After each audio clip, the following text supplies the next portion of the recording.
그 선거철이 되면 특히 많이 떠도는 게 가짜 뉴스지요. 가짜 뉴스. 근데 이 가짜 뉴스는 실수로 정보를 잘못 입력하는 게 아니죠. 일부러 거짓된 정보를 만들어 가지고 인터넷상에다가 뿌리는 겁니다. 그러면 나중에 그 가짜 뉴스가 밝혀집니까? 안 밝혀집니까? 대부분은 다 밝혀져요. 밝혀집니다. 근데 그걸 노리는 거예요. 가짜 뉴스인 게 이미 밝혀졌을 때는 그것 때문에 피해를 본 사람은 회복이 되나요? 안 되나요? 안 돼요. 만신창이가 돼버립니다. 만신창이가 돼버려요. 그래서 수많은 사람들에게 온갖 비난과 욕설과 또 안 좋은 선입견을 만들어버리죠. 난도질을 당하는 거예요. 그래서 아주 지금까지 쌓아올렸던 어떤 업적이나 그 사람의 명예가 한순간에 물거품이 되어버립니다. 그래서 어떤 사람들은 너무 충격에 빠져서요, 우울증에 걸리기도 하고 정신병에 걸리기도 하고 심하면 자살까지 가기도 하지요. 이게 뭐예요? 다 모함하고, 그죠? 비난하고 조롱하고 오해하고 이런 것들이 이제 뒤엉키는 거 아닙니까? 근데 우리 삶에도 이런 일들이 생기는 거예요. 아마 오늘도 뭔가 오해를 사고 아니면 험담 듣고 하신 분이 있을 수도 있어요. 내가 실수한 게 아닌데 괜히 이제 나한테 이렇게 핀잔 주기도 하고 이런 일이 생겨요. 이게 가족에서도 생기고, 그렇죠? 교회 안에서도 생깁니다. 교회 안에서 많이 생겨요. 교회 안에서 많이 생깁니다. 학교나 직장에서도 예외가 아니지요. 이런 일들이 많은 거예요. 오늘 본문이 딱 그런 상황이에요. 오늘 본문 속에 이 시인도 이와 비슷한 고난 가운데 지금 들어가 있는 거예요. 우리 2절 말씀 다시 한번 읽어볼까요? 자, 셀라는 안 읽으셔도 돼요. 자, 시작. 어느 때까지 나의 영광을 바꾸어 욕되게 하며 헛된 일을 좋아하고 거짓을 구하려는가. 셀라라는 말은 특별한 의미는 없어요. 아직 밝혀지질 않았어요. 그냥 학자들 말로는 그냥 음악 부호일 것이다. 이런 식으로 이게 노래니까 합창하게 했을 것이다. 이 이론이 많습니다. 그러니까 음악 부호 정도다라고만 생각하시면 될 것 같아요. 자, 여기 보니까 뭐라 그래요? 내 영광을 바꾸어 욕되게 하며 이렇게 얘기하잖아요. 그리고 헛된 일을 좋아하고 거짓을 꾸미느냐? 인생들아, 이렇게 얘기하고 있습니다. 그러니까 지금 굉장히 불편함을 당하고 있는 거예요. 근데 여기서 인생들아라고 하는 게 좀 이게 중요합니다. 여기서 인생들아라는 건 아유 인생아 너 왜 그렇게 살아 할 때 그런 말이 아니고요. 여기서는 유력한 사람들 이런 뜻이에요. 권세 있는 사람들. 그래서 현대어 성경은 이걸 직역을 잘했어요. 권력을 잡아서 힘께나 쓴다는 자들아 이렇게 번역을 해놨습니다. 그러니까 바로 그런 의미입니다. 여기서 인생들은 그냥 일반적인 사람을 얘기하는 것이 아니에요. 그러니까 우리한테 적용한다면 나름대로 우리를 좀 힘들게 만드는 어쨌든 힘 있는 사람, 그렇게 나가시면 됩니다. 그러니까 나를 힘들게 하는 뭔가 좀 이렇게 지위가 되든지 뭐가 되든지, 그죠? 그런 사람들일 수 있을 것 같아요. 자, 지금 시인을 괴롭히는 이 대적들은 시인이 그동안 쌓아놓았던 영광을 아주 짓밟아 버린 겁니다. 그러니까 여기서 시인의 영광이라는 건 이제 하나님의 영광이 아니니까 사람의 영광이니까 쉽게 말하면 명예, 그동안 누렸던 평판, 업적, 그 사람이 가지고 있는 어떤 존엄성 이런 것들이에요. 여러분들도 다 가지고 있잖아요. 나름대로 다 가지고 있는 게 있어요. 근데 대적들이 지금 이 시인들을 뭐 한 겁니까? 거짓으로 모함하는 거예요. 거기 써 있잖아요. 거짓을 꾸미고, 그죠? 그러면서 헛된 일을 꾸미고, 그래가지고 막 이렇게 뒤틀어 버리는 것입니다. 무너뜨린 거예요. 공경에 처하게 만든 것입니다. 여러분들도 이런 일들 경험한 적 있어요? 저도 있어요. 학교 생활할 때도 있었고, 저쪽 교회에서 할 때도 있었고, 아주 굉장히 난감했던 적이 있어요. 정말 저는 다 의견 다 물어보면서 그리고 그 일에 대해서 결정을 했는데 나중에 전혀 다른 얘기가 들려온 거죠. 그래가지고 정말 저는 잘리는 줄 알았어요 그때. 그만큼 정말 그래서 제가 무릎 꿇고 빌어야 되나 그런 처지까지 갔던 적도 있더랬습니다. 그 생각지도 못했는데 말이 그런 식으로 와전됐고 또 전혀 예상하지 못했던 문제가 터진 거죠. 아마 있을 거예요. 하나 잘못했는데 막 크게 부풀려져 가지고 막 10개 잘못한 것처럼, 그죠? 막 그런 식으로 이제 사람을 아주 매도하질 않나. 하지도 않았는데 내가 했다고 막 잡아떼질 않나. 이런 일이 생기는 거예요. 이런 일 겪으면요 마음이 힘들어져요. 특히 가족 간에, 부부 간에, 부모와 자녀 간에. 이런 일 겪으면 참 힘들어요. 막 불안하고 발끈하게 되고 막 화나고 눈물 나고 막 괴롭고. 믿었던 사람이 이래버리면요, 자기를 막 오해하고 이래버리면 와 정말 억울하죠. 그리고 함께 오래 생활했던 막 교회 안에서 이런 일 겪어보세요. 이걸 옮겨야 돼 말아야 돼 막 이런 생각 나오고요. 막 별 생각 다 듭니다. 슬퍼요. 그런데 시인이 이런 상태에서 놀라운 반전을 경험하는 거예요. 오늘 본문은 그래요. 그래가지고 막 최고의 기쁨과 평안을 누리면서 이제 발 뻗고 자는 겁니다. 엔딩은 그래요. 어떻게 이럴 수가 있는가? 어떻게 하면 우리가 이런 궁지에 몰린 상황 속에서 이런 놀라운 기쁨과 평안을 누릴 수가 있는가? 늘 우리 기독교의 답은 너무 뻔해요. 오늘 본문은 뭐예요? 기도하라는 거예요. 기도하라. 근데 오늘 본문에서 뭐냐면 세 가지를 붙잡고 기도하는 게 나와요. 오늘 본문 속에선 기도는 하는데 특별히 이런 상황에서 시인이 이걸 이겨나가는 데 있어서 세 가지를 붙잡고 기도합니다. 우리가 곤란한 일을 당할 때 이제 이 시인처럼 이 세 가지를 붙잡고 기도하는 것이 도움이 됩니다.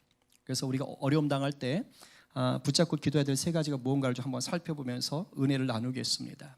첫 번째는 뭐냐면 주님이 행하셨던 역사를 믿고 기도하는 거예요. 시제로 보면 과거입니다. 과거, 현재, 미래 이렇게 갈 텐데 우리 스크린 보면서 1절 하반절 다시 한번 읽어볼까요? 큰 소리로. 자, 시작. 곤란 중에 나를 너그럽게 하셨사오니 내게 은혜를 베푸사 나의 기도를 들으소서. 네, 여기 곤란 중에 나를 너그럽게 하셨사오니. 과거 일이죠. 자, 여기서 지금 시인이 말하는 곤란한 처지를 당했는데 이걸 너그럽게 했다는 건 지금 해결했다는 게 아니에요. 지금 해결한 게 아니고 대적들이 지금 자기를 모함하는 것이 해결됐다 이 말이 아닙니다. 과거에 내가 어려운 일 당할 때 우리 하나님께서 나를 도와주셨다라는 거예요. 근데 이 히브리서 원어를 보면 곤란하다라는 뜻은요, 좁다라는 뜻이에요. 그리고 너그럽다라는 것은 단어가 넓다라는 뜻입니다. 그래서 이게 시인은 사실은 히브리 이 시편은 히브리어를 알면 되게 좋아요. 여러분들 왜 국어 시간에 시 배우셨잖아요. 운율 뭐 이런 거 배우셨잖아요. 막 그런 식으로 왔다 갔다 하거든요. 그래서 곤란 중에 나를 너그럽게 했다는 건 히브리 사람들이 읽을 때 어떻게 읽어요? 좁은 곳에 있다가 넓은 곳으로 주님이 꺼내주셨구나. 이게 확 와닿는 거예요. 그러니까 완전히 궁지에 몰려 있는 거죠. 웅덩이 빠져 있는 거죠. 주님께서 훅 건져주신 거예요. 그것을 지금 경험했다. 그림으로 확 그려지지요. 그러니까 시인은 살면서 하나님의 이러한 화끈한 도움, 전적인 도움을 경험했던 겁니다. 그러니까 그것을 기억하고 그때를 생각하면서 주님 그때 아시죠? 도와주세요. 은혜 베풀어 주세요 하며 기도하는 겁니다. 여러분 과거의 경험은요 굉장히 중요해요. 왜냐하면 그것이 하나님과의 신실하심과 연결이 되거든요. 사람은 누구나 경험에 크게 의지합니다. 이 경험이요 그 사람을 통제해요. 그래서 경험은요 그 과거하고 비슷한 일이 오늘날 일어나잖아요. 그랬을 때 용기를 갖게 만들기도 하지만 안 좋은 경험을 가지고 있으면 어떻게 될까요? 남들은 아무렇지도 않아. 그죠? 아무렇지도 않은데 자기 혼자 막 주눅이 들고 막 쫄아가지고 어쩔 줄 모를 때가 있어요. 어릴 때 처음으로 엘리베이터를 처음으로 혼자 탔는데 그때 고장이 났어. 그래가지고 몇 시간 동안 못 나왔어. 시원이 아직도 엘리베이터 혼자 못 타는 거 무서워해요. 그죠? 이젠 아니에요? 다 됐어요. 다 컸어요. 네, 한약 먹어서 그런가 보다. 그죠? 네. 이런 사람들은 어릴 때 그죠? 처음 탔는데 이렇게 됐다. 그러면 커서 뭐가 생길까요? 폐소공포증 생겨요. 그러면 커서도 무서워해요. 혼자 타는 거를. 좁은 곳에 있는 것을 무서워합니다. 어릴 때 개한테 물려본 사람은요 커서도 이런 발바리가 쫓아와도 무서워도 도망가요. 근데 어릴 때부터 막 쉐파트하고 놀고 막 이런 애들은 커가지고 막 그냥 개를 갖고 놀죠.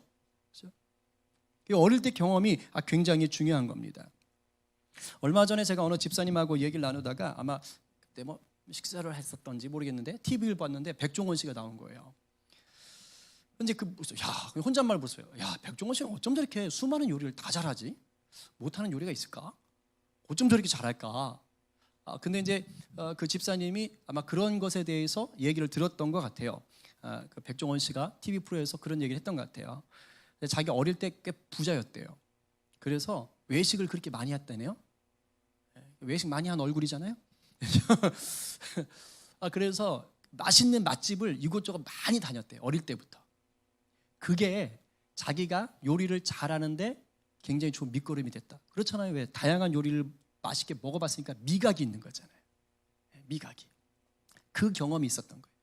그러니까 커서도 그것을 만들어낼 수 있었고 찾아갈 수가 있었던 것입니다. 그래서 음식도 먹어본 사람이 먹는다 그러잖아요. 그러니까 저 같은 사람은 좀 이상한 음식 나오면 굉장히 힘들어요. 안 먹어봐서. 가르쳐 줘야 돼요. 먹어봐요. 경험이 굉장히 중요한 겁니다. 과거에 주님이 도와주신 경험은 우리가 어려움을 당할 때요, 그것을 이기게 하는 발판이 돼줍니다. 어려움이 닥칠 때, 사람들의 비난과 오해와 조롱에 시달릴 때 그것에 집중하잖아요. 그럼 기도가 잘 안 돼요. 문제에 집중하면 기도가 안 나옵니다. 그냥 눌려 있어요. 그럴 때 어떻게 하는 거예요? 빨리 내 인생 가운데 주님이 어떻게 일하셨었나, 내 인생 가운데 하나님이 일하셨던 그 기억들을 빨리 되새기는 거예요. 빨리 기억해내는 거예요. 그 시절의 깊은 웅덩이에서 나를 건져주신 그 주님이 오늘도 나의 주님이 되심을 믿고 그리고 기도하는 것입니다. 저도 중공 앞두고 막 이일저일 막 겪는데, 그것도 하나님 앞에 딱 나가면요, 이렇게 기억이 나요. 이 일 겪어오면서 하나님이 이때 이렇게 일하셨던 거, 또 과거에 이렇게 그러면요 느긋해집니다. 느긋해져요. 며칠 전에도 하나님 그런 평강을 주시더라고요. 걱정 마라. 내가 한다. 지금까지 해왔잖아. 내가 이 교회를 얼마나 사랑하는데 염려 마라. 그런 마음을 주시는 것입니다. 여러분들도 저마다 과거에 주님이 만나주시고 이랬던 경험이 있으시지요? 아멘이시죠? 네, 있죠. 그죠? 수많은 조롱과 비난과 오해의 소리가 막 들려올 때 그것을 뚫고 들어오는 주님의 그 음성을 기억해내시기를 간절히 축원합니다. 창세전에 내가 널 선택했다. 내가 세상 끝날까지 너를 사랑한다. 내가 너 버리지 않는다. 여러분들, 지금도 어려운 일 당할 수 있어요. 뭔가 모험 가운데, 비난 가운데 있을 수 있습니다. 그럴 때마다 내 삶 속에서 일하셨던 사랑의 주님을 꼭 붙잡으시고 기도하셔서 넉넉히 이기시는 성도 되시기를 간절히 축복합니다. 아멘. 자, 그런데요, 우리가 이 과거의 경험보다 더 중요한 것이 있어요. 우리가 기도할 때 붙잡아야 되는 것, 과거의 경험보다 더 중요한 게 뭐냐? 바로 언약을 붙들고 기도하는 겁니다. 우리 주님과 맺은 언약을 붙들고 기도하는 거예요. 3절 말씀 우리 같이 한번 읽어봅니다. 자, 시작. 여호와께서 자기를 위하여 경건한 자를 택하신 줄 너희가 알지어다. 내가 그를 부를 때에 여호와께서 들으시리로다. 아멘. 내 경험보다 언약에 기초해서 그것을 붙잡고 기도하는 것이 왜 중요하냐? 내 과거의 경험은 다분히 뭘까요? 객관적이에요, 주관적이에요? 주관적이죠. 주관적입니다. 이 말은 뭘까요? 사람마다 느끼는 정도가 다 다르다라는 거예요. 어떤 사람은 굉장히 주님의 역사를 크게 느낄 수 있지만 어떤 사람은 똑같은 경험했지만 별거 아닐 수 있는 거예요. 그러니까 저마다 다 다른 겁니다. 그렇기 때문에 진짜 우리가 하나님의 크신 능력과 하나님의 역사하심을 믿으려면 객관적인 것을 붙잡을 수 있어야 돼요. 흔들리지 않는 기둥 같은, 누가 뭐라고 해도 이 일을 달 수 없는 것, 그게 바로 뭡니까? 언약인 거예요. 언약. 하나님 우리가 맺어준 언약. 이 언약은 내가 과거의 경험은 나의 어떠함입니다. 그렇지만 언약은 주님의 어떠하심이에요. 나하고 상관이 없어요. 주님의 주님 되심, 하나님의 하나님 되심, 거기에 기준을 둔 것입니다. 그래서 언약을 붙잡은 기도는 매우 중요합니다. 그럼 오늘 이 3절에서 언약이 뭐냐? 언약을 붙잡은 게 뭐냐? 바로 경건한 자예요. 경건한 자. 여기서 경건한 자다라고 얘기할 때 이 경건은요, 우리와 맺은 언약을 따라서 하나님이 베푸시는 자비를 말하는 이 헤세드라는 단어가 있습니다. 히브리어에는 헤세드. 그래서 룻기에서 많이 나오는 거예요. 헤세드. 하나님의 자비. 근데 이 자비는 뭐냐면 나와 너는 특별한 관계가 있다. 내가 너를 자녀 삼았다. 내가 너를 신부 삼았다. 요 약속 안에서 베푸는 자비예요. 그냥 지나가다가 그 구걸하시는 분한테 좀 불쌍해 보이는데 돈 1,000원 줄까? 이런 식의 자비가 아닙니다. 철저히 관계가 있기 때문에 베풀 수밖에 없는, 누가? 하나님이 나에게 일방적으로 베풀어 주신, 우리 아브라함에게서 보듯이 하나님이 일방적으로 베풀어 주신 그 약속의 근거에서 하나님이 베푸는 그 자비예요. 그래서 여기서 경건하다라는 것은 바로 뭐냐면 그 자비를 누리는 사람, 이런 뜻입니다. 이해하셨어요? 이해하셨어요? 그러니까 여기서 경건한 자라는 것은 단순히 뭐 조용하다, 신앙이 좋다, 그런 정도의 의미가 아닙니다. 하나님이 나와 맺은 그 언약을 늘 기억하고 그 언약을 지키려고 몸부림치는 성도, 그게 경건한 자예요. 말뜻이 그래요. 그리고 그런 사람 뭐였다고요? 택했다, 그죠? 택했다. 보통 구약에서 택했다를 구별했다라는 단어를 쓰는데 저기서는요 다른 단어를 썼어요. 뭐냐면 분리해냈다, 이 뜻이에요. 잘 안 쓰는 단어예요. 하나님이 나를 하나님의 자녀로 선택해서 죄에서, 악에서, 그렇고 그런 무리들에게서 분리했다, 이 뜻이에요. 하나님이 특별히 사랑하신다라는 것을 강조하는 것입니다. 이게 하나님의 언약이에요. 그럼 오늘날 우리 가운데 맺어진 언약은 어떻게 드러납니까? 누굴 통해서 드러나지요? 예수 그리스도. 예수님께서 죄인인 우리를 대신해서 죽으심으로 하나님께서 우리를 죄인이었지만 의롭다고 여겨주시잖아요. 약속 맺어주신 거잖아요. 그래서 그걸 보시고 하나님 우리의 아버지가 되시고 우리는 하나님의 자녀가 되는 줄 믿으시기 바랍니다. 아멘이지요. 그러니까 우리가 1절에서 시인이 나의 의의 하나님이요 부르듯이 우리도 부를 수가 있는 거예요. 그런 자격이 생기는 거예요. 왜? 예수님 때문에 우리가 의롭다고 부름 받았으니까. 우리가 예수님의 이름을 의지하여서 의의 하나님께 기도하면, 그러면 우리의 중보자 되시는 성령께서 이제 언약을 따라서 역사하십니다. 이것을 믿는 자는 이제 어떻게 되는 거예요? 담대해지는 거예요. 담대해지고 잠잠할 수 있어요. 요동하지 않는 거예요. 그게 바로 4절과 5절 말씀을 얘기하는 겁니다. 읽어보겠습니다. 시작. 너희는 떨며 범죄하지 말지어다. 자리에 누워 심중에 말하고 잠잠할지어다. 의의 제사를 드리고 여호와를 의지할지어다. 학자들이 이 부분을 해석하기 어려워해요. 특히 4절을 어려워하는데 전혀 다른 방식으로 두 가지로 해석이 가능합니다. 제가 둘 다 상관은 없어요. 그래서 한번 말씀을 드릴 텐데, 첫 번째는 뭐냐, 저기서 너희는이 누구냐면은 시인을 지금 힘들게 만드는 대적들, 그렇게 해석을 하는 겁니다. 2절에서 말한 인생들이 너희는이에요. 자, 그래서 그 유력한 자들, 권세자들, 몹쓸질하는 자들을 향해서 얘기하는 겁니다. 자, 이런 경우는 뭐냐면 언약을 붙잡고 기도한 시인에게 뭐가 생긴 거예요? 담대함이 생긴 거예요. 그래서 이제 대적들 향하여서 진리를 막 선포하는 겁니다. 지금 시인을 비방하고 헐뜯고 있는 이 대적들은 하나님과 올바른 관계에 있을까요? 하나님과 깨어진 관계에 있을까요? 깨어진 관계에 있는 거예요. 당연하죠. 올바른 관계에 있었다면 사랑하고 긍휼을 베풀겠지요. 근데 하나님과 틀어져 있는 관계에 있습니다. 그러니까 사랑도 없고 긍휼도 없는 거예요. 남에게서 나쁜 점만 찾는 거예요. 시인을 보고 나쁜 점만 찾는 거예요. 그리고 자기가 손해본 것만 생각하는 겁니다. 그런데 하나님과 맺은 언약 안에 있는 시인은 이제 이런 자들을 향해서 아까는 쫄아 있었지만 이제는 언약을 붙잡았더니, 과거에 하나님께서 일하신 것을 붙잡았더니 담대히 선포하는 거예요. 그러면서 얘기하는 겁니다. 정신 차리라는 거예요. 너 여기서 떨며 범죄하지 말라, 이 뜻은요, 너 분노해서 함부로 입 벌리지 마, 이 뜻이에요.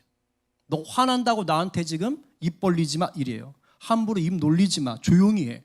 그리고 너 잠자리에 들어가서 심중에 말하고 잠잠할지어다. 잠자리에 들어가서 회개 기도해, 이 말입니다. 대적들에게 지금 이렇게 선포하는 거예요. 그러면서 너의 깨어진 제사, 잘못된 제사, 하나님과 틀어져 있는 제사를 다시 회복해. 그래서 하나님을 다시 의지해. 이렇게 진리를 선포하는 것입니다. 이게 학자들이 주로 해석하는 거예요. 자, 또 하나는 뭐냐면 이게 좀 더 부드럽긴 합니다. ESV 성경책에 보면 이렇게 하는데 여기서 너희는이 뭐냐면 시인이에요. 시인처럼 어떤 힘 있는 자들한테 어려움 당하는 사람, 고통 당하는 자들입니다. 그래서 ESV 성경책에 이렇게 주석을 해놨어요. 한번 같이 한번 보겠습니다. 자, 만일 너희가 너희를 비방하는 자에게 분노를 느낀다 해도, 이게 시인이요, 당하는 사람입니다. 느낀다 해도 얼마든지 그럴 수 있지만은 그들에게 보복함으로써 죄를 짓지는 말지어다. 사도 바울이 이 구절을 에베소서 4장 26절에서 인용을 합니다. 그래서 이렇게 썼어요. 성도의 삶에 대해서 얘기할 때 우리 크리스찬들이 어떻게 살아야 될 것이냐 얘기할 때 그 중에 이렇게 썼어요. 분을 내어도 죄를 짓지 말며 해가 지도록 분을 품지 말고. 이게 지금 오늘 이 시편에서 가져온 거예요. 그러니까 믿는 사람들에게. 그러니까 나한테 모험하고 나한테 조롱하고 나한테 비아냥거리는 사람 얘기 들을 때 화 납니까 안 납니까? 나잖아요. 그때 그 분노를 표출하지 말라는 거예요. 어떻게 해석하든지 둘 다 우리한테 다 도움이 됩니다. 왜냐하면 우리는 하나님과 맺은 언약이 있거든요. 그래서 나를 죽음에서 살리신 분, 영원한 천국을 허락하신 분, 이 땅에서 성령과 동행하면서 하나님 나라를 이루어갈 수 있도록 약속하신 분, 그 분을 내가 붙잡고 있으면 나한테 비난하고 욕을 하는 사람에 대해서 담대할 수 있겠죠. 그리고 나한테 비난하고 욕하는 자 때문에 화가 나지만 그것을 다스릴 수도 있는 거겠죠. 그러나 화는 낼 수 있어요. 가시에 찔렸을 때 여러분 탁 가시에 찔린 순간 어떻게 되죠? 이러지요. 이게 정상입니다. 사람들이 나를 힘들게 하고 비난하고 조롱하면 화나요. 이게 지극히 정상입니다. 그런데 그 다음이 문제예요. 화가 난다고 다 뒤집어 엎고 깨고 패고 이러면 이제 이건 안 되는 거죠. 그 다음 어떻게 하는 거예요? 그걸 통제하는 거예요. 말씀을 붙잡고 그걸 다스리는 것입니다. 사람들의 말이나 행동으로 인해서 내 안에 분노, 낙담, 슬픔의 감정들이 막 치고 올라올 때요, 주님께서 일하셨던 과거의 경험만으로는 부족해요. 왜냐하면 이게 주관적이거든요. 흔들리지 않는 확고한 진리를 더 붙잡아야 되는 거예요. 그게 언약이라는 겁니다. 이 언약이 우리 가운데 드러난 게 뭡니까? 말씀이죠. 성경이죠. 그래서 우리는 말씀을 부지런히 읽고 듣고 연구하고 또 실천하려고 노력하셔야 되는 거예요. 여러분들이 큐티하는 게 왜 하는 겁니까? 그냥 성경 읽고 이런 뜻이구나 이런 건가요? 아니잖아요.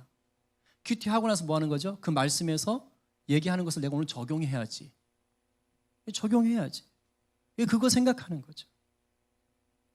그러면서 내가 언약을 붙잡고 내 삶을 다스려 나가는 것입니다. 원하기를 우리 모두가 어려움 당할 때마다 어제까지 내게 일하셨던 그 주님이 바로 영원한 사랑의 언약을 맺으신 분임을 믿으시고 날마다 말씀 붙잡고 승리하게 되기를 간절히 축원합니다. 네. 과거의 경험, 오늘의 말씀. 자, 마지막 세 번째는요, 의심하지 말고 주님의 일하심을 믿고 기도하는 겁니다. 포커스는 의심하지 않는 거예요. 의심하지 않는 거예요. 앞으로 일하실 것, 미래의 미래입니다. 과거, 현재, 미래. 앞으로 일하실 것을 내가 의심하지 않는 거예요. 바로 뭐냐? 어둠을 밝히시는 주님의 얼굴을 구하는 기도입니다. 우리 6절 말씀 같이 읽어봅니다. 큰 소리로 시작. 여러 사람의 말이 우리에게 선을 보일 자 누구뇨 하오니 여호와여 주의 얼굴을 들어 우리에게 비추소서. 아멘. 자, 여기서 여러 사람들은 2절에서 말했던 그런 대적자일 수도 있고요, 그냥 현실에 불만 갖고 있는 모든 사람일 수도 있습니다. 근데 이걸 우리 각자한테 적용하면 뭘까요? 사람들이 나한테 뭐라는 거예요? 네 하나님 도대체 어디 계셔? 이렇게 물어보는 거예요. 지금 우리에게 선을 보일 자 누구뇨? 하나님이 너한테 선을 보이시는 거 맞니? 이렇게 물어보는 겁니다. 너 교회 다닌다며, 너 예수 믿는다며, 근데 너 지금 왜 이래 생활이? 너 하나님 계신 거 맞니? 하나님 너 사랑하는 거 맞니? 이렇게 물어보는 겁니다. 이걸 넓게 보면 뭐냐면 오늘날 한국 교회하고 비슷해요. 수많은 사람들이 교회 욕하지요 지금, 그죠? 교회 안에 진짜 구원이 있는 거 맞냐? 막 이렇게 물어보고 비난합니다. 그런데 이런 조롱과 비난과 의심이 계속되면 나중에 어떤 일이 생긴 줄 아세요? 전염당합니다. 보셨어요? 그 공동체 안에요. 불평, 불만, 부정이 가득한 사람들이 많잖아요. 물들어요. 물들어 버립니다. 하나님이 선한 일을 할 자가 어디 있어? 이렇게 얘기하는 분이 많아지면 내가 나중에는 내 생각이 바뀌어요. 그래서 이렇게 하나님 나 버렸나? 정말 신기하죠? 물들더라고요. 이제 날 위해서 선하게 일 안 하시나? 하나님께서 우리나라에서 이제는 교회가 바로 서는 것을 부흥하는 것을 포기하셨나? 촛대를 옮기셨나? 이런 생각에 묶입니다. 이 부정적인 생각들은요 전염성이 강해요. 나쁜 곰팡이하고 똑같습니다. 여러분 혹시 장마철에 그 꿉꿉해진 이불 그 덮어보신 적 있어요? 그 장마 오래되고 막 해 안 나올 때는 이렇게 꿉꿉해 축축해지잖아요. 특히 이제 막 이렇게 지하 같은 데 사시는 분들은 더 심한데, 이럴 때 이 꿉꿉한 이불은요 냄새가 나요. 그 썩는 냄새 같은 게 납니다. 요런 이불, 이 꿉꿉함, 이 냄새 해결하는 거 제일 좋은 게 뭐죠? 해 나올 때 널어버리면 돼요. 그죠? 물론 요즘 기계가 좋아가지고 뭐 이렇게 막 틀고 가습기인가 뭐라 그러죠? 건조기? 예, 제습기? 예. 근데 진짜 제일 좋은 거는 해 바짝 나올 때 넣는 거죠. 예, 그만큼 좋은 게 없잖아요. 예? 바로 이겁니다. 빛 가운데 나가면 해결되는 거예요. 의심과 비난이 많은 곳에요 그냥 있으면 전염당해요. 그런 곳에 있을수록 우리가 기도 많이 하셔야 돼요. 진짜 많이 하셔야 돼요. 예, 그것을 도망갈 수 없다면, 피해갈 수 없다면, 그곳에 있을 수밖에 없다면 기도하셔서 이겨야 돼요. 또 어떤 기도를 하는가? 믿음의 빛 대신 주님의 얼굴을 구하는 기도를 하시는 거예요. 주님 비추소서, 임하소서, 이곳 가운데 역사하소서. 빛 대신 주의 얼굴을 구하시는 겁니다. 빛 대신 주님이 그런 부정적인 여론 가운데, 부정적인 사람들 가운데 역사하시는 분임을 믿고 기도하시는 거예요. 그럴 때 환경이 눈에 보이는 것처럼 당장 변하지 않지만 놀라운 역사가 일어나요. 기도하는 사람의 마음이 바뀝니다. 마음이 바뀌어요. 무슨 말이에요? 처음에는 막 이렇게 자극받는 거예요. 전염당하는 거예요. 그래서 자기도 부정적이 되는 겁니다. 그러나 주님의 일하심을 믿고, 이곳 가운데 행하실 주님을 믿고 기도하기 시작하면 내 마음에 뭐가 오는 거예요? 주님의 일하심이 들어오는 거예요. 그래서 평안이 오고 불평이 사라지는 것입니다. 그러면 하나님은 그 성도를 데리고 일을 하시는 줄 믿으시기 바랍니다. 이게 중요한 거예요. 이게 중요한 거예요. 오늘 본문 보시면요, 시인의 환경은 변한 게 아직 없어요. 하나님이 승리를 주셨다 이렇게 얘기하지 않습니다. 여전히 대적들의 비난은 계속되고 있어요. 사람들은 하나님의 일하심을 의심하며 불평하고 있는 처지입니다. 환경적으로 어둡고 답답해요. 그러나 그거 아세요? 환경보다 중요한 건 마음이에요. 마음을 잘 지키면 어떤 환경 속에서도 기쁨과 평안을 누릴 수가 있습니다. 그래서 잠언 4장 23절에서 굉장히 중요한 말을 해요. 제가 참 좋아하는 말씀인데 우리 같이 한번 여러분 마음에 새겨보겠습니다. 자, 시작. 모든 지킬 만한 것 중에 더욱 내 마음을 지키라. 생명의 근원이 이에서 남이니라. 다시 한번 시작. 모든 지킬 만한 것 중에 더욱 내 마음을 지키라. 생명의 근원이 이에서 남이니라. 아멘. 마음을 지키는 게 중요해요. 어떤 상황이든 마음을 지키셔야 돼요. 주님의 빛 대신 얼굴이 나를 바라볼 수 있도록 기도하면서 마음을 지켜내야 돼요. 마음 지키는 게 뭡니까? 성령님이 나와 함께 하심을 믿는 거예요. 예수님이 내 구주가 되시고 내 주인이 되셔서 내가 그분의 통치 안에 있다. 보라 새 것이 되었도다. 나는 주 안에서 이제 원수가 나를 어떻게 할 수 없는 존재다. 그죠? 이것에 대한 믿음이 있는 거예요. 그것이 마음을 지키는 것입니다. 이 믿음을 가지고 기도하면서 어디에서 싸우는 거예요? 일상에서 싸우는 거예요. 이 교회 안에 오는 건요, 중요하긴 하지만 전부 아닙니다. 우리의 필드는 사실은 세상이에요. 집, 학교, 일터가 오히려 우리의 믿음을 지켜나가는 곳입니다. 그곳에서 뭐가 있어야 된다고요? 빛 대신 주의 얼굴이 임할 것을 믿는 의심 없는 믿음이 있어야 되는 거예요. 이렇게 의심 없는 믿음으로 기도할 때 우리 선하신 주님께서 주님의 때에 역사하시는 거예요. 그런데 그때까지 나를 통해 계속해서 그곳에 일하고 계신 겁니다. 잘 들어야 돼요. 비록 아직 환경적으로 변화가 보이진 않아요. 하지만 과거에 일하셨던 그 주님이 오늘도 말씀을 따라서 여전히 일하시고 내일도 일하시는 것을 믿는 것이 중요합니다. 그것이 마음을 지키는 것이에요. 그런 자는 뭐 할까요? 두 발 쭉 뻗고 잘 수 있어요. 여전히 대적들이 있고 부정적이고 문제가 투성인데도 불구하고 두 발 쭉 뻗고 잡니다. 에라 모르겠다, 될 대로 되라, 이게 아니에요. 그런 것들이 넘볼 수 없는 평강이 나를 덮는 것입니다. 하나님은 그런 성도를 통해서 반전 드라마를 써가세요. 이것이 바로 성도가 누리는 반전 인생입니다. 7절과 8절이 그 반전 드라마를 지금 고백하고 있는 것이에요. 슬픔과 낙담으로 이 시를 시작했어요. 그러나 7절과 8절에 오니까 완전히 대반전의 노래를 하기 시작합니다. 먼저 7절 읽어보겠습니다. 7절만 시작. 주께서 내 마음에 두신 기쁨은 그들의 곡식과 새 포도주가 풍성할 때보다 더하니이다. 아멘. 아멘. 나를 힘들게 하는 자들의 곡식과 새 포도주가 풍성하다. 여기서 당시의 곡식과 새 포도주는요, 추수의 기쁨, 감정적인 기쁨. 술 마시면 기분 좋잖아요. 그리고 동시에 부의 상징입니다. 내가 많은 소유를 가지고 있다는 거예요. 그런데 내가 기도했더니, 난처한 상황에서 기도했더니 주님이 내 마음에 주신 기쁨을 뭘로 비교할까? 당시 사람들이 최고라고 생각하는 그 부, 그 추수, 그 감정적인 즐거움, 그것보다 더 좋더라는 거예요. 오늘로 말하면 뭐 할까요? 로또 1등 당첨, 플러스 아파트 당첨, 거기다 뭐 외제 자동차, 또 뭐 있나? 자식 인류대학 합격, 또 뭐 이렇게 배우자의 초고속 승진, 이런 거 다 합친 것보다 더 행복할 수 있는 거예요. 더 기쁨이 넘치는 것입니다. 물론 여기서 추수 때 곡식이라든가 새 포도주가 필요 없다 이런 말 아니에요. 시인이 말하고 싶은 것은 뭐냐? 어디에 인생의 초점을 둘 것이냐, 이걸 얘기하는 거예요. 주님께 초점을 두면, 주님을 구하면 기쁨과 평강이 따라옵니다. 그러나 세상의 것에 초점을 두면 불안과 초조와 빼앗김들이 올 뿐이에요. 추수가 주는 물질적인 기쁨보다 주님이 주는 구원의 기쁨이 더 큰 여러분 되기를 간절히 축복합니다. 어쩌면 시인이 그동안 누렸던 영광은요, 바로 이 추수와 포도주의 기쁨일 수 있습니다. 즉 세상적인 성공이나 즐거움일 수 있어요. 그런데 뭘 깨달은 걸까요? 아하, 이게 전부가 아니구나. 왜요? 한순간에 무너질 수 있는 거예요. 사람들의 모함과 오해와 조롱 속에서 한순간에 내가 쌓아놓은 게 다 무너지는 것을 본 겁니다.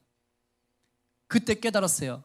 이런 것들은 다 없어질 수 있지만 나를 향한 하나님의 사랑은 결코 빼앗기지 않는구나. 이걸 깨달은 겁니다. 뭐 하면서? 기도하면서. 이런 사람은 하나님 안에서 참된 안정감을 누리기 때문에요, 어떤 상황에도 자유함과 평안을 누릴 수 있어요.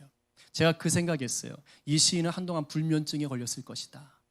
그러나 기도한 후에 불면증이 떠나갔을 것이다. 그리고 고백한 게 8절인 겁니다. 다 함께 시작. 내가 평안히 눕고 자기도 하리니 나를 안전히 살게 하시는 이는 오직 여호와시니이다. 아멘.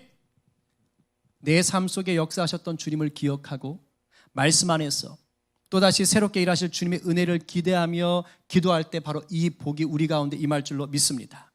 이 시간 여러분은 기도하기 위해서 모이신 분들이에요. 여러분들 가운데 이 복이 날마다 넘쳐나기를 간절히 축복합니다. 제가 오늘 이 시편 8절의 말씀을 단 한 줄로 딱 표현한 그 시편의 또 다른 구절이 하나 있어서 우리 같이 한번 나누고 이제 설교 마무리하고 찬양하고 기도하겠습니다. 우리 시편 30편 11절 말씀, 잘하는 말씀이에요. 사실은 저 찬양을 하고 싶었지만 아직은 조금 무리다 싶어서 일단은 뺐는데 우리가 말씀을 한번 선포해 보겠습니다. 시작. 주께서 나의 슬픔이 변하여 내게 춤이 되게 하시며 나의 베옷을 벗기고 기쁨으로 띠우셨너이다. 아멘. 이런 삶 살기 원하십니까? 아멘이죠. 아멘입니다. 나에게서 그 슬픔의 베옷을 벗겨주시고 기쁨으로 띠를 띠고 내가 영광의 댄스를 출 수 있는, 다윗처럼 그렇게 춤을 출 수 있는 그런 여러분들 되시기를 정말 간절히 축복합니다.